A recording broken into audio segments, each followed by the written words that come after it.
Ano ba yung mga leksyon na pwede natin matutuhan dito sa nangyari sa pork barrel scam? Kasi ngayon, di ba, mas scandalous definitely itong issue ng flood control corruption. At flood control pala yung pinag-uusapan natin dito. Ano ba yung pwede matutunan in terms of prosecuting the principals? Hindi lang itong mga of course, mga magnanakaw din itong mga contractor, itong mga nasa DPWH. Pero ang hirap naman yata tanggapin na yung mga nangomisyon na meron silang kapangyarihan para impluensyahan yung allocation base sa GAA, sa ating national budget, makakalusot. Ano yung mga leksyon na pwede natin matutukan base rin sa nangyari dito sa pork barrel scam? Una, tingin ko, dapat talaga mag-push talaga tayo for speedy trial. So yung sinasabi ni Ombudsman Boyeng Remulla ngayon na he will push for continuous trial. Diba? At magkakaroon ng at nagkakaroon na yata ngayon ng usapan between the Supreme Court and Sandigan Bayan kung paano i-accommodate yung ganong klaseng mabilis na resolution ng kasong ito through continuous trial. Ako tingin ko napakahalaga nun. Kasi ang experience talaga natin, pag nag-drag on ng mga kaso, nakakalimutan, nawawala ng momentum, ayan, nagkakaroon tayo ng resulta na hindi natin gusto. Pangalawa, pwede ba huwag natin iboto yung mga taong may kaso? Alam ba? Di ba? I mean, sige, we can complain all we want about ba't na-acquit si Jinggoy Estrada, ba't na-acquit si Bong Revilla, etc.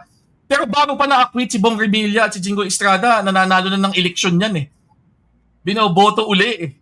So ako, ito na naman tayo. Meron na naman tayong isyung ng korupsyon. Madami na namang mga politiko na napangalanan.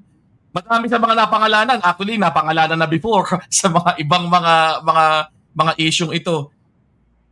Itatak na natin sa utak natin. Tama na, wag na natin pagbigyan yung mga yan. Kasi wala eh, umuulit lang eh. 'Di ba? Yung recidivism talagang hindi na nakakatawa eh. Kasi yung mga tao na nakasuhan na before, nakalusot before, sila uli yung nambibiktima sa atin ngayon. So ako, kailangang merong point na kailangan tayo mismo, kailangan natin i-own na yung responsibility para dito. At meron din tayong gawin. I mean, part of it is tutulak natin yung mabilis na resolution ng kaso, transparency, etc. But part of it is also kailangan na nating itigil na na ilukluk pa rin sa kapangyarihan itong mga taong ito eh. Dahil wala eh. Habang nandyan yung mga yan, habang merong poder, habang merong koneksyon, makagamit talaga nila at ginagamit nila para malusutan yung mga ganitong klaseng consequences para sa kanilang mga ginagawa. Si Barry mentioned about the judicial improvements that are needed and also the fact that we shouldn't be electing mga public officials who have already been charged previously. I'll start off from sa karanasan ko, no? We should really select the right and the proper ombudsman. I'll tell you, we had a intramural sa loob ng panahon namin when we were choosing si Chit Carpio Morales as ombudsman. May mga different forces within, and I'll tell you, it was me, Butch, and Senator Drilon that really pushed for the appointment of Chit Carpio Morales. There were talagang nagbabanggaan ang mga forces to ilagay sa pagiging ombudsman ang ibang mga ang ibang mga kandidato. I don't know who they are, but I am certain si Chit Carpio Morales would be impervious to influence, as what she said, no, to when she was being offered to head ICI. Yun ang kailangan importante, and that was manifested when when the ombudsman decided to file cases against the three senators and si Joel at that point. And that shows political will, and that shows also the political insulation from politics. Si Chit talaga wala siyang pakialam kung talagang may sala, kung wala siyang ifa-file na kaso. That's the first thing.